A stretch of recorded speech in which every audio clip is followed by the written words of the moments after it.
The Democrats are rallying around Kamala Harris with key endorsements from some of the party's biggest players. So is she now on course for a coronation and a showdown with Donald Trump?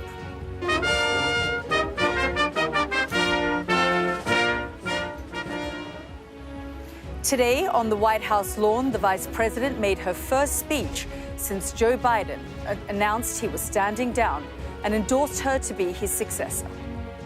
Joe Biden's legacy of accomplishment over the past 3 years is unmatched in modern history. The big question tonight, does Harris have what it takes to win the White House? We hear from pollsters, donors and voters. And if it is going to be Harris, who could be her running mate? We look at favourites to join the ticket.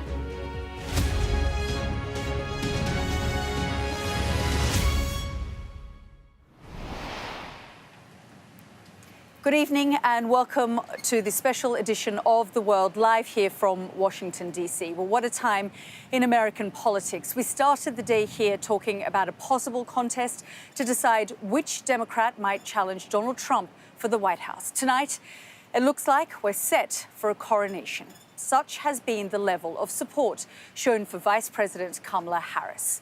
Talk of rivals quickly turned to talk of possible running mates after several key players in the party came out to endorse Ms. Harris. The most notable of all, former House Speaker Nancy Pelosi. But is everyone on board? Tonight, I'll speak live to a senior Democrat and we'll hear from voters about whether Harris has what it takes to replace Joe Biden. Today, she made her first remarks since the current president announced he was standing down. Well, with the story of the day, here's our US correspondent, James Matthews. Suddenly, she's bigger news. The size of a Monday morning media pack said so. They framed Kamala Harris with the White House. No accident for no ordinary photo call.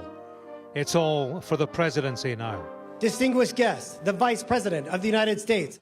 She spoke to American athletes on the South Lawn. On her own race, she spoke only of the man who'd fired the starting gun. Joe Biden's legacy of accomplishment over the past 3 years is unmatched in modern history. In one term, he has already, yes, you may clap.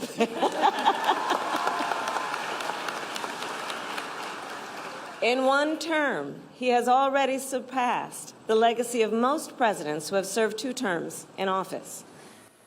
Harris has triggered more than $150 million in fresh donations, and support has been further cemented by Nancy Pelosi, former Speaker of the House. She said, "My enthusiastic support for Kamala Harris for president is official, personal and political. Politically, make no mistake, Kamala Harris as a woman in politics is brilliantly astute, and I have full confidence that she will lead us to victory in November." The shadow contest to be a running mate is underway too. There are early signs of white middle-aged men in a beauty contest to balance the ticket. The vice president is smart and strong, which will make her a good president. But she's also kind and has empathy, which can make her a great president. If you want a nominee who actually prosecuted criminals like Donald Trump, and if you want a nominee who can put Trump's age and fitness into forefront, Kamala Harris is the person. While the woman who could be president visited Wilmington, there was no sign of the actual president who has a home here. Joe Biden was 75 miles away, self-isolating with COVID in his other house by the beach. His opponents say he shouldn't return to work. I have suggested that the president should resign. The reason is, if everyone acknowledges that he is incapable of running a campaign, then he's clearly incapable of running the country. J.D. Vance, accompanied by Usha Vance. A new face in the race changes the rules of engagement. Donald Trump's running mate gave his first rally since being picked. Talk of reducing political rhetoric being so important seems so last week. Kamala Harris lied about it. My Senate Democratic colleagues lied about it. The media lied about it. Every single person who saw Joe Biden knew that he wasn't capable of doing the job. And for 3 years, they said nothing until he became political dead weight. There's no doubting the momentum building quickly around Kamala Harris. Her party is coalescing behind her, excited and relieved by change. Her challenge is to harness and hold that support through a public campaign starting here. It is the job interview, and it doesn't get any bigger. James Matthews, Sky News, in Wilmington, Delaware. Let's go straight to James, who joins us from the Biden-Harris HQ in Delaware. And James, I mean, what a moment in American history and American politics. You and I just last week were speaking from the RNC, and there was chatter that this might happen, but it has shocked, if not surprised, the events of the last 24 hours.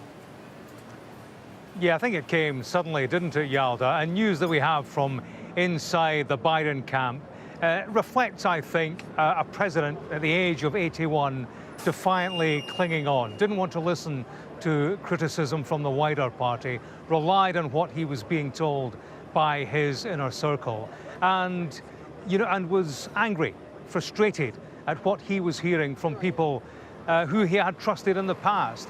Barack Obama was taking a neutral, hands-off approach, not providing the kind of support that Biden might have expected. Indeed, Biden was suspicious that he was encouraging critics. And then you had the likes of Nancy Pelosi, Chuck Schumer, party grandees joining the rank and file in increasing the pressure on Biden. It got to the stage over the weekend, on Saturday, when he was told very directly, when that inner circle was penetrated by polling data that convinced him finally that he couldn't beat Donald Trump at the polls, and that's when things turned.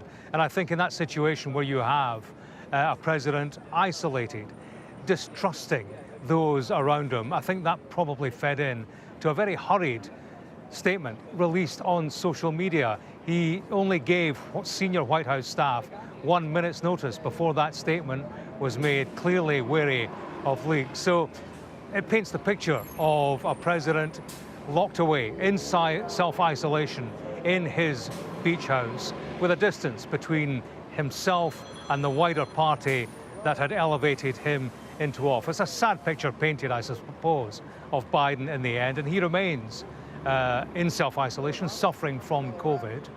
We're told by the doctors that he is almost back to full fitness. And of course, he has a full agenda. He needs to get back to Washington, D.C. He's got a meeting lined up with the Israeli Prime Minister Benjamin Netanyahu this week. We're told his priority, and today he is drafting the statement, which will enlarge on the detail of why he made the decision he did. He'll come back to Washington and deliver that in due course. We're not sure whether that will be an Oval Office address or not. Details still to be worked out, but he needs to be given the okay by his doctors in the first instance. So that drama plays out.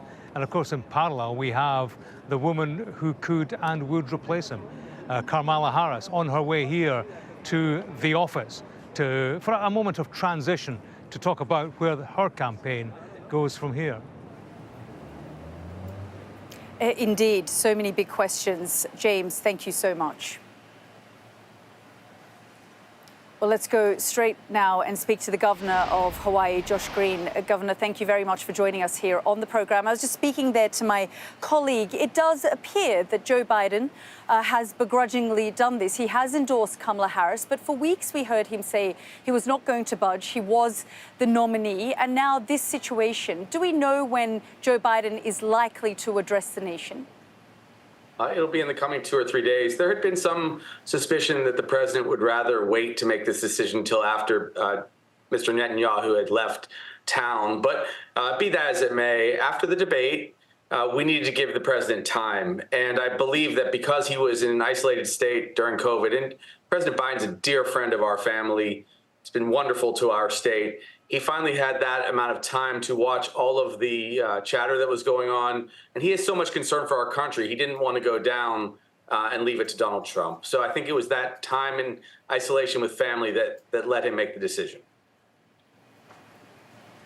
Do you think that he ultimately felt betrayed, though, by people he'd known for decades? There were those sorts of leaks that we were seeing and hearing that he felt as though the party that he had served for more than 5 decades had ultimately turned against him. It was some individuals that made him feel that way. You know, the president's going through the grieving process right now, like we all do, where we have rage and then we ultimately go through bargaining and sadness and acceptance. And it's very difficult because any president, every president, would like to serve 2 terms. And in this case, President Biden, who has been so dignified in his leadership, even through this tough time, realized finally that that was not going to happen in his 80s. And so he's turning it over to the next generation. And he's going to go down in history as someone who did great things for our country. So for that, I'm grateful, and we are grateful for President Biden.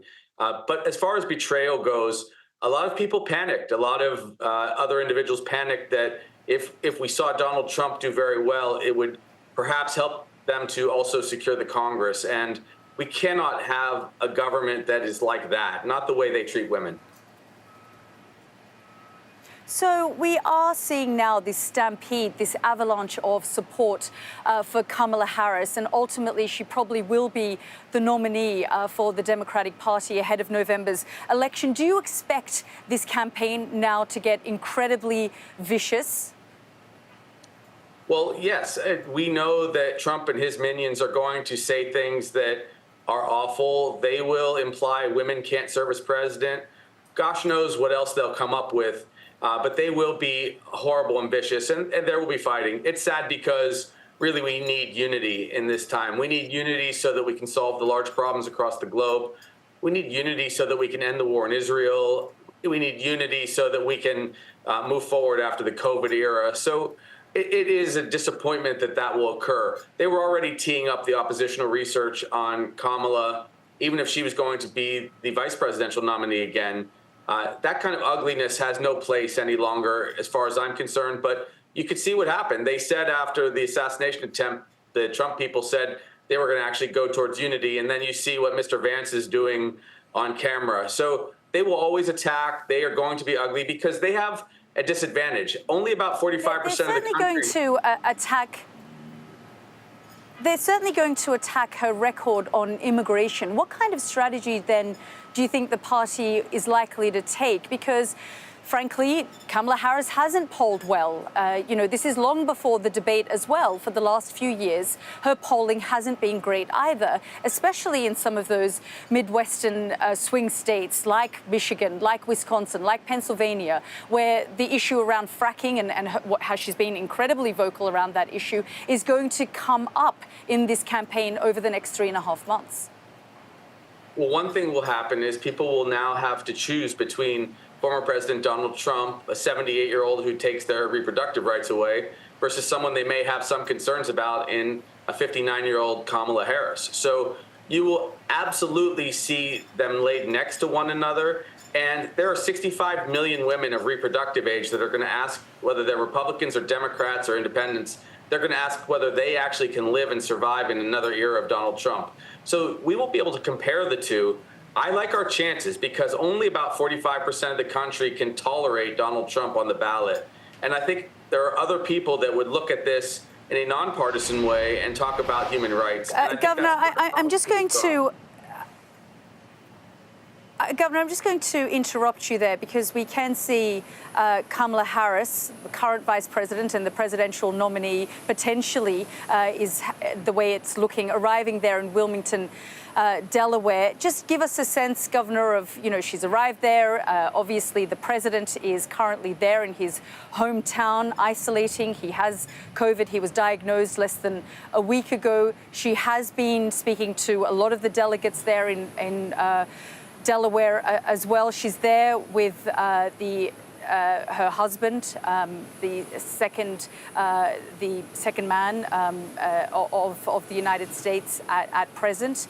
So there is a lot of momentum building up around Kamala Harris at the moment. But just give us a sense of the kind of welcome she's likely to get on arrival there in Delaware. A warm arrival. I see my dear friend, the governor there, and Coons, who's a great supporter of hers. all of the party, virtually probably 98% of the leaders in the Democratic Party, elected officials, are already endorsing Kamala, including me, by the way. I've already endorsed her. We know her. She is a brilliant person. She has energy and vision. But, when you're sitting in the vice presidential seat, it's very difficult to express yourself because you have to be deferential to the president. And she loves Joe Biden. She's going to get that reception everywhere. And after our convention about 3 weeks from now, we will likely see a lot of her and a surge. She's only trailing by 1 point in some polls right now nationally. She may very well be ahead by 3 or 4 percentage points once people, have kind of that realization that a second Donald Trump term could be terrible. So I think she is fresh as a candidate and very, very capable. This is a historic candidacy, and that's what you're going to see. You're going to see a ton of energy, totally erasing the Republican convention, which when you use the word coronation, that's what that was. We have wrestled as Democrats with our deep bench, and I think Kamala Harris is going to be our standard bearer. Governor, I guess, the Democratic Party also had ample chance to introduce Kamala Harris to the American people. And yes, we know that historically vice presidents need to be more deferential. They have more of a symbolic role. But given the age of the president, given that the questions around the president's age is not just something that came up around the debate time, it was long before that as well. Do you think that the Democratic Party really missed something there by not introducing her or preparing the American people for a day like this sooner?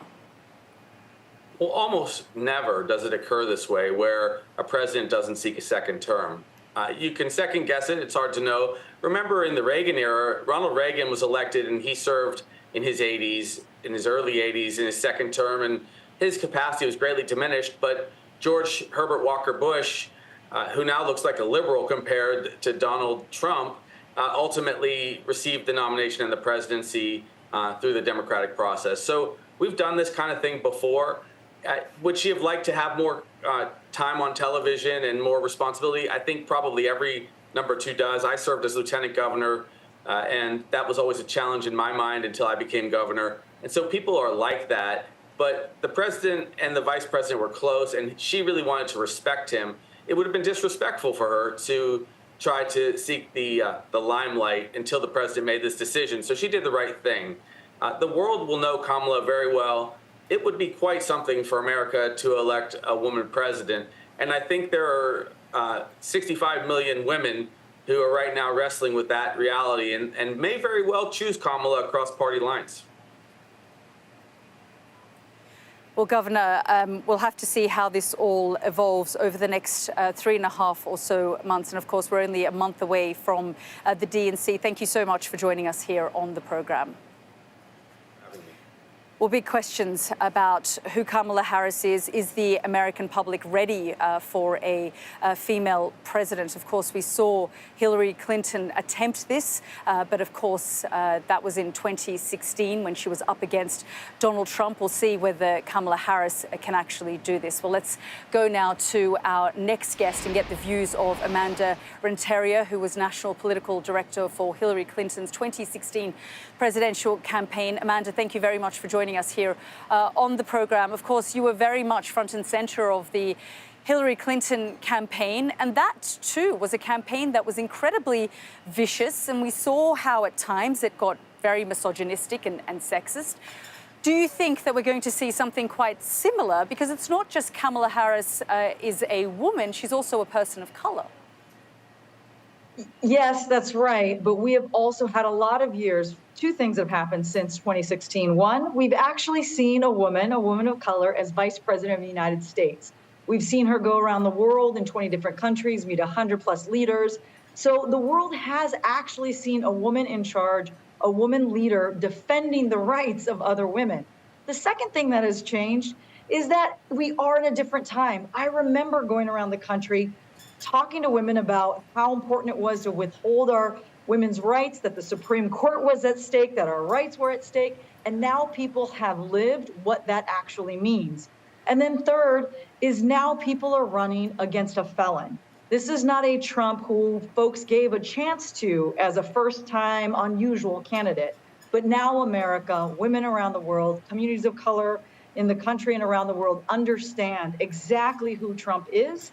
And that makes a huge difference because he is, we know how he leads. We know he's a convicted felon right now. And we know there's a heck of a lot of independents who have been looking at this race and wanting a different candidate. And now they have one that is really set on the future. If you were to advise the campaign, what exactly would you tell them to focus on? Because, of course, no doubt Donald Trump is going to come out and attack Kamala Harris around her record on immigration, which is something that his base and his followers feel very strongly about. But there is also a group of voters, the 18 to 34-year-olds, especially women, who have felt completely removed from this election cycle because they haven't felt they were able to relate to, frankly, two 80-year-old men. Yes, well, she's got to do what she's doing right now, which is she's been working the phones, and some of her very first calls were the women's groups, were young groups, were people of color groups, to make sure that folks were engaged, involved, feeling a part of being at the table of American history. That has been critical from the very beginning, and she needs to continue to do that, as she already is, getting out there, making sure people are excited. But the other thing that's going to be really important as this moves forward is really people understanding what does the country look like with the Trump presidency versus a Harris presidency. That is going to be critical because at the end of the day, people want to know you understand who they are. And there's no doubt that Kamala Harris, her experience, what she brings, looks a lot more like the future of America than what Trump has been, who has been deconstructing our democratic institutions. I guess the really question and the response to that, Amanda, I guess the response to that is that she has been part of the Biden-Harris ticket for the last 4 years. She has been by his side. She has been in those rooms where some of these decisions have been made, and some of these decisions have been unpopular based on the polls that we're seeing, based on the polling that has been done. It hasn't just been about the debate, has it? Joe Biden's polls haven't been doing well for a very long time, and Kamala Harris has been very much part of that ticket. Yep, and she's going to have to go out there and talk about what her role has been, where the Biden-Harris administration was moving forward, any different conversation around immigration and what her role was in that. But listen, on the point of immigration, she gets to say, we had a plan, there was a bipartisan plan, and it was Trump who actually stopped that solution. Her prosecutorial ability to do that is one of the things that makes her such an attractive candidate against somebody like Trump, who has a track record of not only breaking the law and pushing the law, but really the way he has treated people in this country. She will be able to articulate that, and people will see exactly who she is versus who Trump is, and what we need as a country to lead us forward into a kind of future everyone can be proud of in America. Amanda, well, lots to think about, certainly for this country in the next 3.5 months. Thank you very much for joining us here on the program. Thank you.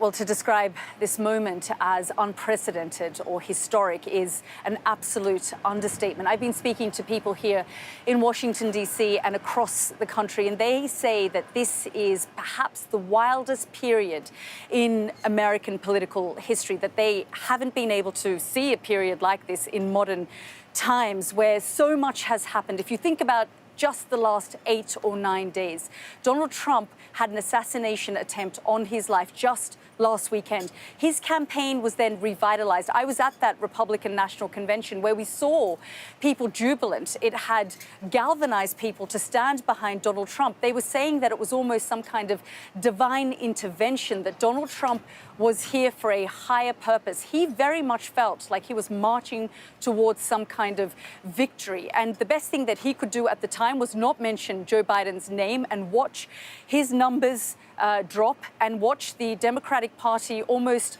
continue to have this level of disarray and infighting. But the last 24 hours, we've seen a shift, a change. The party has now very much marched towards backing Kamala Harris. They have listened to that endorsement that Joe Biden has given. Everyone from Nancy Pelosi to people who were considered her rivals have now come and stood behind her. The next 3.5 months are going to be quite extraordinary. We are going to continue our coverage here from DC, so don't go anywhere. Lots more coming up on The World with Yalda Hakim. We'll take a closer look at Kamala Harris's backstory and who she actually is.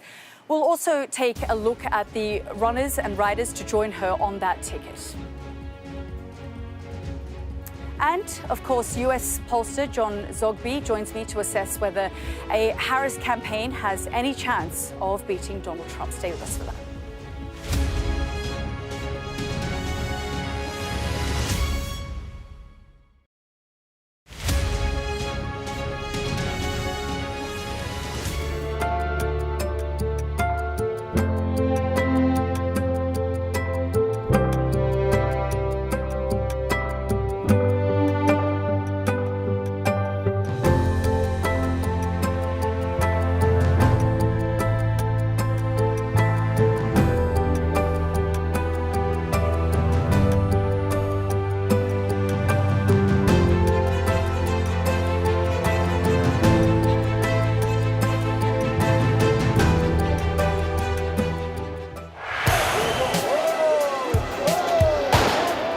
I'm Adam Parsons. I'm Sky's Europe correspondent based here in Brussels.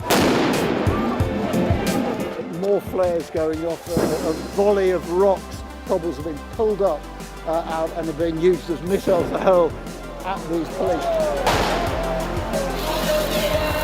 We take you to the heart of stories that shape our world.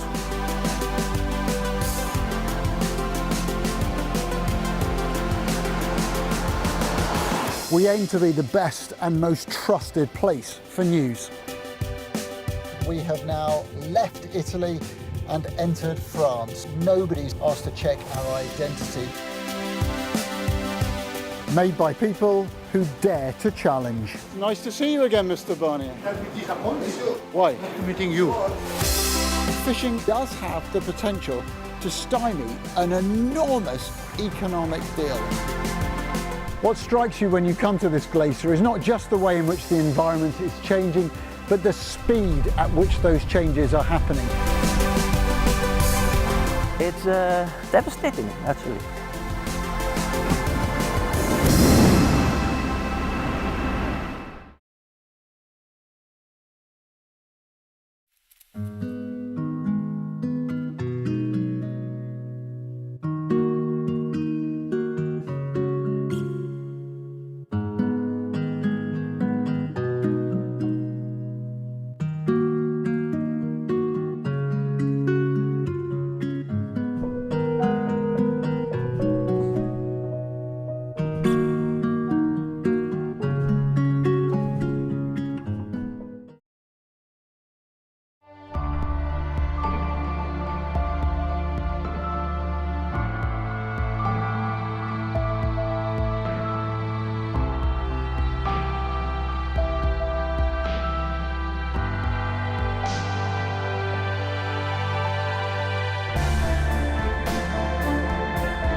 Welcome back to this special edition of The World with me, Yalda Hakim, live here from Washington, D.C. And what a time it is in American politics. Now, Kamala Harris has been by Joe Biden's side for the last 4 years, and she could now create history if she were to become the first ever female president. So What is her backstory? Let's just have a look. Now, Kamala Harris was born in Oakland, California in 1964 to an Indian mother and a Jamaican father. Both were immigrants. She's described them as active members of the civil rights movement. She graduated in political science and economics and then went on to study law at Harvard, before beginning her career in the district attorney's office in Alameda County in California and becoming San Francisco district attorney in 2004. Now, she first rose to national prominence when she became Attorney General of California in 2010, in charge of America's largest state justice department. 6 years later, she entered the U.S. Senate as the junior senator for California. When Joe Biden chose Harris as his running mate in 2020, he called her a fearless fighter for the little guy. And with her election win, Kamala Harris became the first person of color to serve as vice president and the first ever female to hold the position. So the question now is whether voters will buy into her backstory and vision for the country. Our US correspondent Martha Kellner has been trying to find out more. Have a look. It's a long way from Pennsylvania Avenue. This is Kamala Harris's upmarket LA neighbourhood, where she spends much of her time. But as she furiously builds the case to get the keys to her own White House, not everyone is convinced. Were you surprised that Joe Biden stepped aside? What was your reaction? I feel like it's for the best for America and for the future generation of politics. I feel like he was a little bit too old. His mental status was a little bit deteriorated. Do you think America's ready for a female president, for a woman of colour? Definitely, 100%. I think it's long overdue. However, I'm not sure if she's the right woman for the job. You know, I feel like she doesn't have enough of a political background to kind of justify her being the president of the United States. Do you think America is ready for a female president, for a woman of colour? There are a lot of stupid people in this country, so I hope so, but fingers crossed. Kamala and her husband Doug have been known to work out at the Santa Monica stairs. Supporters believe she, at 59, is fit enough to lead a tough campaign that Joe Biden might not have managed. I think Kamala's a better chance because she's not a withered old man, and she seems, at the very least, vital and healthy and won't die during office. Kamala has lived in LA for 50 years and has met the woman who shares her name. How do you feel about your namesake potentially being the next president of the Well, what I've loved States? about her being VP was that finally people knew how to say my name. Otherwise, it was something so foreign to everyone. I live in LA. There's a whole country between the coasts that I don't know, and they are the majority. But I'm not sure if America is ready for a female black president. In Washington, D.C., polling shows Harris is already performing better against Trump than Biden was, but there's a mountain to climb. I think she has a better chance. Still think it's a difficult ask. That's partly because the Republicans haven't defined her yet. They're working very hard. They're working very hard to tie her to Biden's record, which obviously she is a part of, and she's on that ticket. But we don't know yet whether that will work. And they have now lost, the Republicans have now lost their best argument against the Democrats in 2024, which was Biden's age and Biden's incompetency. To become America's first woman president, Harris will have to wash away the perceived failures of an administration with a woeful approval rating, while also erasing some of the prejudices this electorate still holds. Martha Kellner, Sky News, Los Angeles.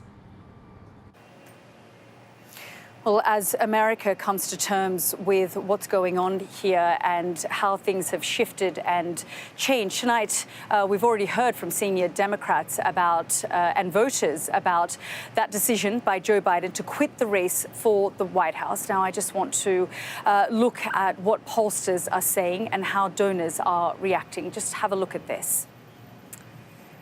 Enthusiasm for Kamala Harris taking over was clear to see. The Harris for President campaign is reporting that $81 million had been raised in the 24 hours since President Biden's withdrawal. That is the highest 24-hour raise of any candidate in history. So a huge, whopping number there, and that figure is rising every single hour. Now, the question now, do voters think she can beat Donald Trump? This is the latest polling done by YouGov, taken before Joe Biden stood down before the weekend. It put Kamala Harris on 48% and Donald Trump on 51%. That compares to Joe Biden on 47% and Donald Trump on 52%. Obviously, more polls will now be done as the dust settles on Biden's announcement. We will, of course, bring you those as soon as we get them. Well, let's speak now to the pollster, John Zogby, who joins us live now. And John, we're just looking at some of those polls that have been done. Kamala Harris, for the longest time, has trailed. She hasn't been very popular. Do you get a sense that given the momentum, given the energy now that we're seeing, there's sort of a revitalization of the Democratic Party, that is going to slightly start to shift? Oh, I think so. There's not much room for either party's candidate to grow. You know, there are folks that are hard on behalf of Trump, hard on behalf of whoever the anti-Trump candidate is. But I think what she brings is, as your correspondent said, a fresh face. She's already competitive at 51 to 48. Trump will get a little bit of a bounce because of his convention. And then she'll get a big bounce because she's dominating the news today, which is precisely what the Democrats want. So I suspect by midweek, we're going to see a race that's tied. I think she'll get another bounce when she gets to pick her vice president, whenever that is, and then still another little bounce during the convention. But as your correspondent pointed out, the age issue, the mental acuity issue is off the table.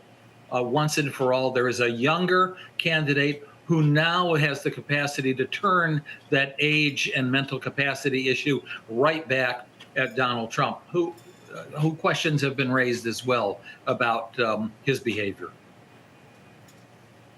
John, what is it about her that made her unpopular in the past? Do you think it was because it was the Biden-Harris ticket and essentially people were basically looking at her through the lens of the president and the concerns that they had around mental acuity and age, for example?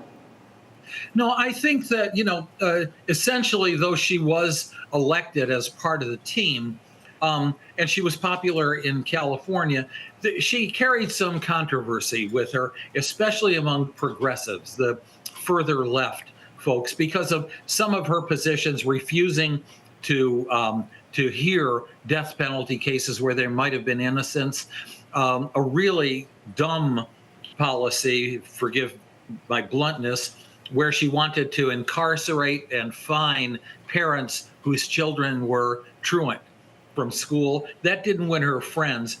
But I think essentially she went down with the administration, but was not, as vice president, able to develop a positive persona. A VP is always blocked by the president. So I guess, John, the question then is, given some of those issues, and no doubt the Trump campaign is going to use that against her, on top of other things. For example, we've seen those videos of them making fun of the way she laughs or some of the way she phrases sentences, or, they've tried to sort of show that she doesn't have a full grasp of what she's talking about. How do you think they should frame their campaign and who should they focus on? Just based on the polling you've done, have you found that basically young people have been checked out of this campaign up until this point, and perhaps the Harris campaign can tap into that, especially young women? Yeah, I think that, for the latter question first, I think she has the real possibility because she's been out front on the abortion issue, and the abortion issue is a leading issue for Democratic leaning and independent Democratic leaning voters.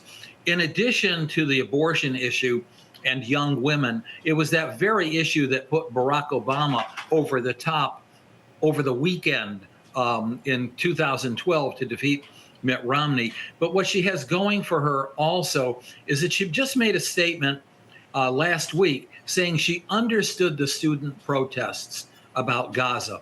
That is a very important, volatile issue among youngish voters, particularly 18 to 24, 25-year-old voters, and who were particularly turned off by the president and his hard policy on Israel. She has some potential to pick up some of those lost voters, who have become non-voters as of today. And John, do you think and do you expect this next period, the 3.5 months that we're going to see this whole thing evolve, get pretty vicious? I mean, we all remember the way that Donald Trump attacked Hillary Clinton for being a woman, some of her policies, just targeting her appearance and the way she spoke. Do we expect that kind of campaigning to take place again? Yes, we do. Now, remember, Hillary Clinton brought her own unique personal baggage into the campaign. On election day in 2016, 36% of voters prior to the election and the exit poll said they didn't trust her to tell the truth. She was an easy target. They will go after Kamala Harris, but I do believe there's less baggage there. As to what will happen over the next 3.5 months, look at the past 3.5 months, and I surrender. Anything can happen over the next 3.5 months. Yeah, it certainly feels like it's been a long week since that assassination attempt on Donald Trump, and then all the events of the RNC, and of course what's happened in the last 24 hours. The mind sort of boggles that you know, about 30 hours ago, Joe Biden was still the presidential nominee. We haven't seen Joe Biden emerge. We are hoping to see Kamala Harris. Actually, we're looking at Kamala Harris now inside her headquarters in Delaware. Let's just have a little listen into what she has to say there to her team.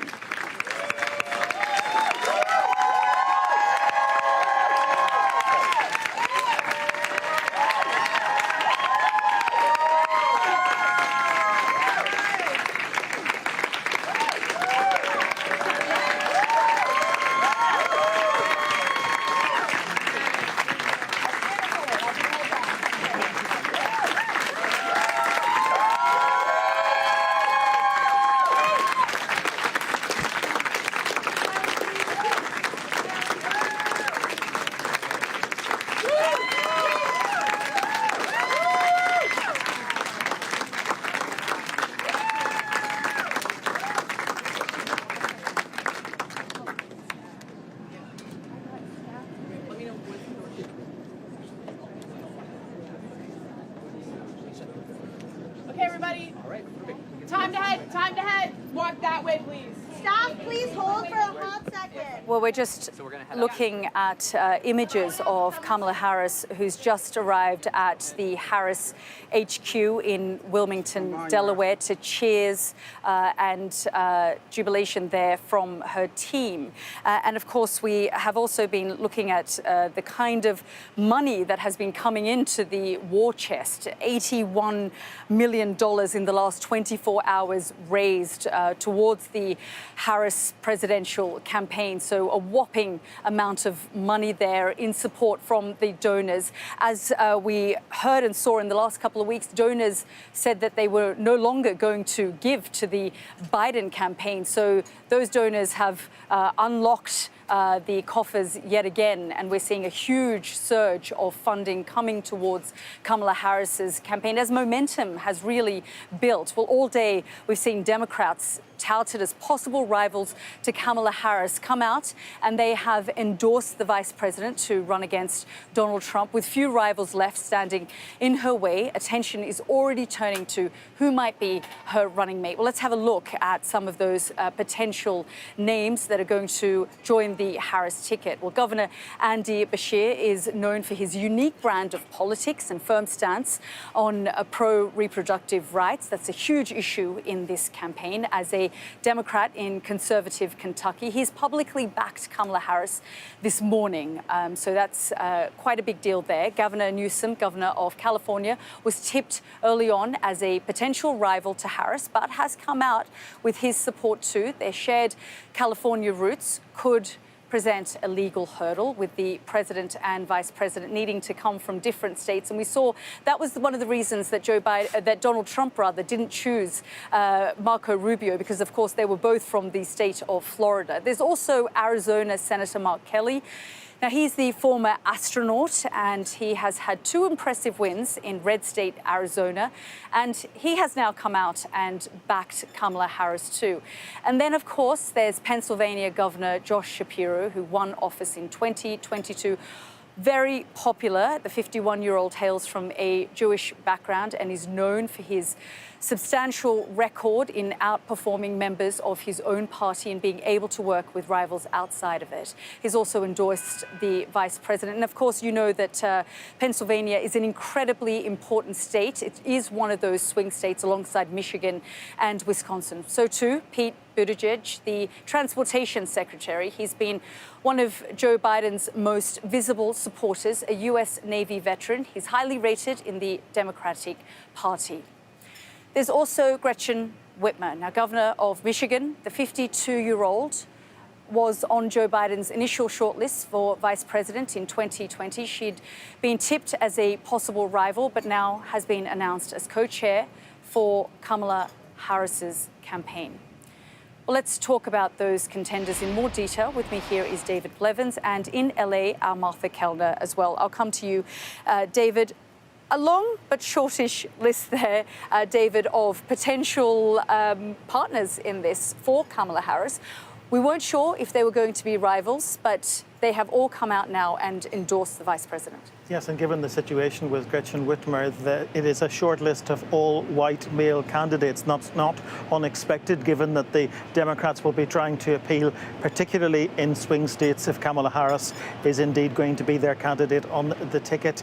Mark Kelly, for example, in Arizona, he only came into politics because his wife, the Congressman Gabby Giffords, was shot and injured and had to retire from politics. So he will be to the forefront, I suppose, of any campaign to further tighten gun laws in the UK, and he does have the all-American story. Navy veteran, former astronaut, captain 2 space shuttles. That's got to appeal to some voters.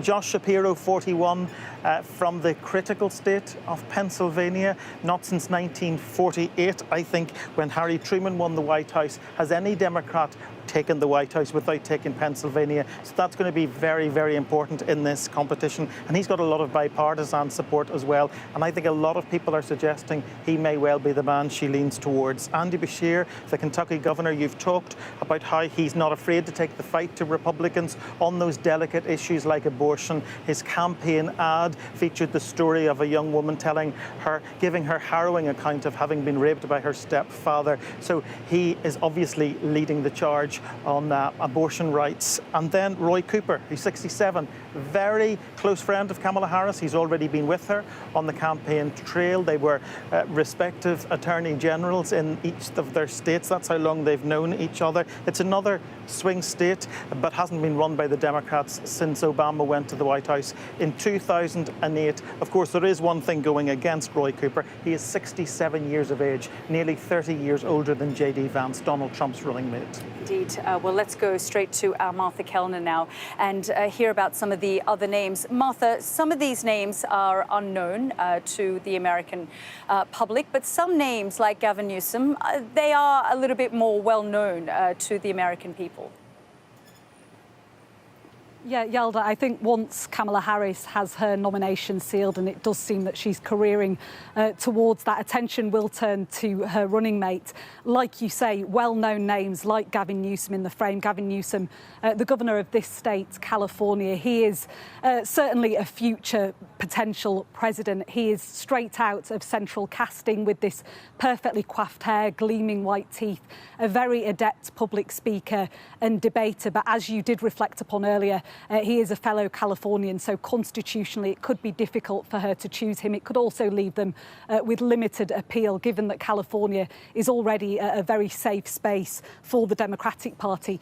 You also mentioned Gretchen Whitmer there, the governor of Michigan. How historic would it be if there were to be 2 women on the presidential ticket together? Gretchen Whitmer in that swing state of Michigan, but still she won in the midterm elections in 2022 by 10 clear percentage points. points. So she does very well there. She appeals to those Rust Belt paycheck-to-paycheck workers in a way that could be very valuable to the Kamala Harris ticket.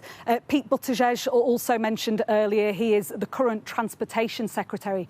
In 2020, he became the first openly gay man to run a presidential campaign. Of course, ultimately unsuccessful, but he's been high profile, especially in recent days. He has been the person in the Biden administration who holds the airline industry to account. We heard him calling for passengers to be issued refunds when their flights were cancelled because of that recent global IT outage. He is an attack dog. He also issued a withering takedown of Donald Trump's newly announced running mate J.D. Vance recently, so he is one to keep an eye on. Also, Wes Moore, the governor of Maryland, he has rose to prominence just in the past year because of his handling of the Baltimore Bridge collapse. So Wes Moore, certainly a possibility, but he does seem to be rowing back from those suggestions that he could be a potential vice president.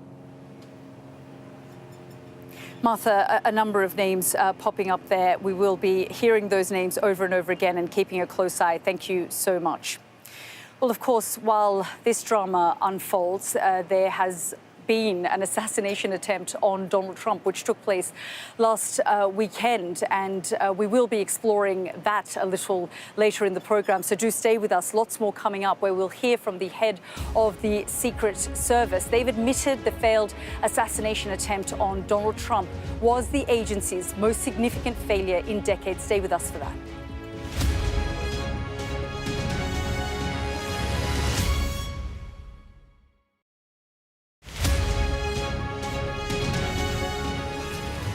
There's something happening in this silence, some kind of sweet and wordless song. I think there was always this feeling of things being unfinished because we broke up at the peak of our success. It wasn't like we fizzled out.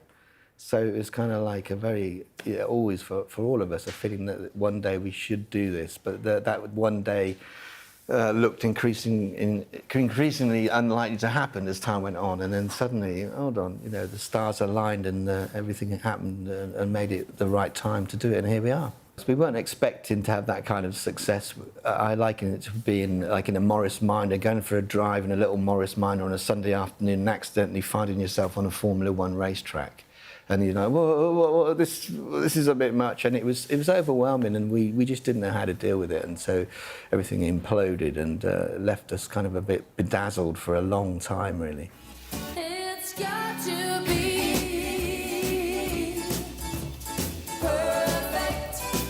It's got to be. So, 34 years on, how different does it feel? How much have you learnt from your times working separately? You've carried on with your music, haven't you? Yeah. But have you learnt from that? How does it feel different now?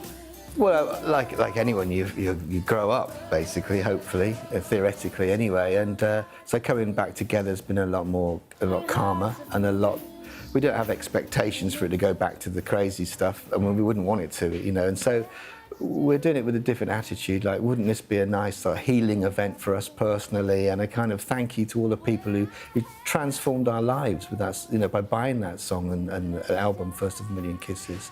And so it's a sort of thank you and hey, wasn't this cool kind of tour, and the album Beautiful Happening, the title of it as well, sort of expresses that this is a beautiful event for us and hopefully for the people who join us in shows. The people who loved the First of a Million Kisses album often say that it was such an important part of their growing up, and it's great to sort of see how was it for you? How was it for you? And so I think it will be a very powerful and emotional experience, the shows,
Welcome back to this special edition of The World with me, Yalda Hakim, live here from Washington, D.C. And what an extraordinary week it's been. Just over a week ago, Donald Trump had an assassination attempt on his life.